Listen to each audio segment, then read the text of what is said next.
लकल हम्द या अल्लाह अस्सलातु वस्सलामु अलैका या रसूल अल्लाह अम्मा बाद।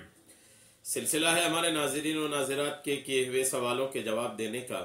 ख्याल रहे कि हमारे नाज़रीन और नाज़रात हमारे चैनल की वीडियोस के कमेंट्स में अपने सवालात लिखते हैं। हम उनके सवालों के जवाबात कुरान व हदीस और दीगर किताबों के हवालों से पेश करने की शहादतें हासिल करते हैं। अगर आपका भी कोई सवाल है तो आप अपने सवाल को हमारे चैनल के किसी भी वीडियो के कमेंट्स में लिखिए। आपका सवाल हम तक पहुंचेगा। इंशाअल्लाह हम आपके सवाल का जवाब भी पेश करने की शहादतें हासिल करेंगे। हमारे नाज़रीन में से इन्होंने सवाल किए हैं कि नमाज तहज्जुद के बाद सलातुत तस्बीह पढ़ना कैसा है। तहज्जुद की नमाज है, तहज्जुद की नमाज के बाद कोई सलातुत तस्बीह अगर पढ़ना चाहे तो पढ़ सकता है कि नहीं, या तहज्जुद की नमाज के वक्त उठे हैं तो पहले सलातुत तस्बीह पढ़ लिया फिर तहज्जुद पढ़ लिया, ऐसा कर सकते हैं कि नहीं। ये इनके सवाल का खुलासा है। इंशाअल्लाह मैं जवाब अर्ज करता हूँ, तवज्जो के साथ जवाब को सुनिए। जवाब अर्ज करूँ उससे पहले सलातुत तस्बीह की अहमियत पर एक हदीस पाक जो इंतहाई मशहूर है, तकरीबन अहादीस पाक की किताबों में यह हदीस पाक है, ईमान अफरोज हदीस पाक है। तहज्जुद गुजार और सलातुत तस्बीह पढ़ने वालों के लिए बशारत है, खुशखबरियां हैं इस हदीस पाक में। आप इस हदीस पाक को समाअत कीजिए।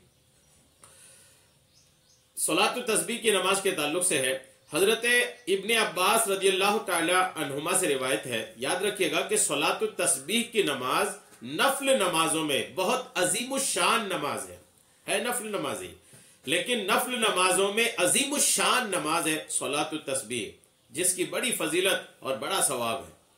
हजरत इब्ने अब्बास रदियल्लाहु ताला अन्हुमा से रिवायत है कि आप सल्लल्लाहु ताला अलैहि वसल्लम ने एक दिन अपने चचा हजरत अब्बास रदियल्लाहु ताला अन्हु से फरमाया, ए अब्बास, ए मेरे मोहतरम चचा, क्या मैं आपकी खिदमत में एक गिरा कदर अतिया और कीमती तोहफा पेश करूं। आका करीम ने फरमाया अपने चाचा से कि क्या मैं आपकी खिदमत में एक गिरा कदर अतिया, एक महंगा तोहफा, कीमती तोहफा मैं आपको पेश करूं। क्या मैं आपको एक खास बात बता दूं। आका करीम ने फरमाया, क्या मैं एक खास बात आपको बता दूं। क्या मैं आपके 10 काम और आपकी 10 खिदमतें करूं, यानी आपको ऐसा अमल बता दूं जिससे आपको 10 अजीमुशान मनफातें हासिल हों, यानी ऐसा काम कि जिस काम की वजह से अल्हम्दुलिल्लाह आपको 10 अजीमुशान फायदे हासिल हों। एक फायदा नहीं, काम एक करें और 10 फायदे हासिल हों या 10 गुना फायदे हासिल हों, ऐसा कोई काम बता दूं। और वो ऐसा अमल है कि जब आप उसको करेंगे तो अल्लाह ताला आपके सारे गुनाह मुआफ फरमा देगा, अगले भी, पिछले भी, सगीरा भी और कबीरा भी, छुपे भी और एलानिया होने वाले भी। अल्हम्दुलिल्लाह, यानी कसरत से गुनाहों की मगफिरत के लिए, बकसरत गुनाहों की मगफिरत के लिए जो नमाज है वो नमाज सलातुत तस्बीह है।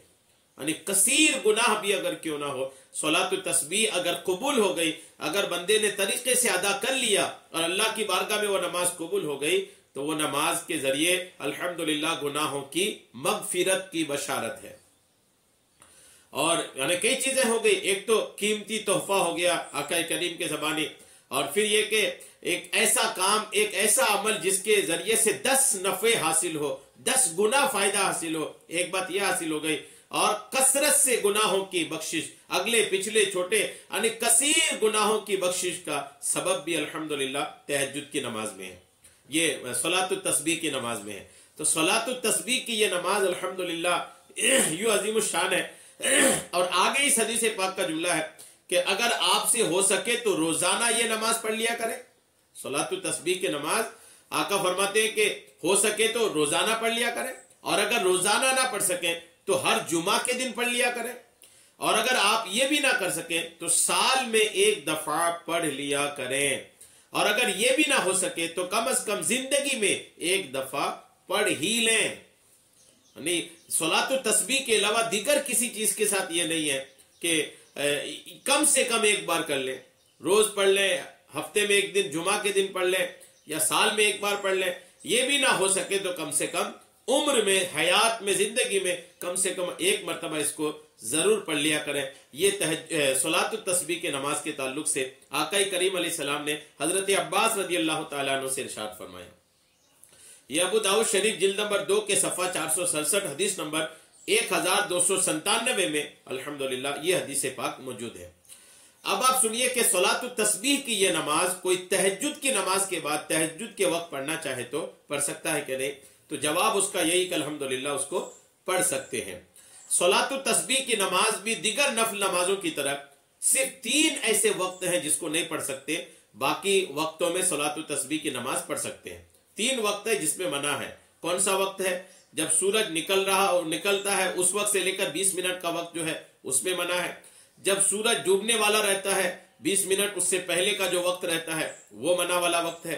और निस्फुन नहार का जो वक्त है मना वाला।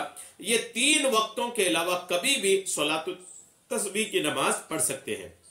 तहज्जुद की नमाज के बाद भी पढ़ सकते हैं, तहज्जुद की नमाज से पहले भी पढ़ सकते हैं। लेकिन मैं ये मशवरा दूंगा कि आप अगर कुछ ताखीर से उठे हैं, आपके पास वक्त कम है, तो पहले आप तहज्जुद पढ़ लें, उसके बाद सलातु तस्बीह पढ़ें। चूंकि सलातु तस्बीह की नमाज आप फजर का वक्त शुरू होने के बाद भी पढ़ सकते हैं। रही बात तहज्जुद की, तो तहज्जुद की नमाज का एक आखिरी वक्त भी है, यानी जैसे फजर का वक्त शुरू होगा तहज्जुद का वक्त खत्म हो जाएगा। इसलिए तहज्जुद की नमाज पहले पढ़ ले ताकि वक्त पर तहज्जुद की नमाज अदा हो जाए, उसके बाद फिर आप सलातु तस्बीह की नमाज अदा करें। अब सलातु तस्बीह की नमाज अदा करते करते अगर फजर का वक्त शुरू भी हो जाता है तो भी कोई हरज नहीं है, अल्हम्दुलिल्लाह आपकी नमाज सलातु तस्बीह की नमाज हो जाएगी। उम्मीद है मेरी बातें आपको समझ में आ गई होगी। अल्लाह तबारक तआला हम सबको सुनने से कहीं कहीं ज्यादा अमल की तौफीक अता फरमाए। आमीन बिजाहि नबील अमीन सल्लल्लाहु तआला अलैहि वसल्लम।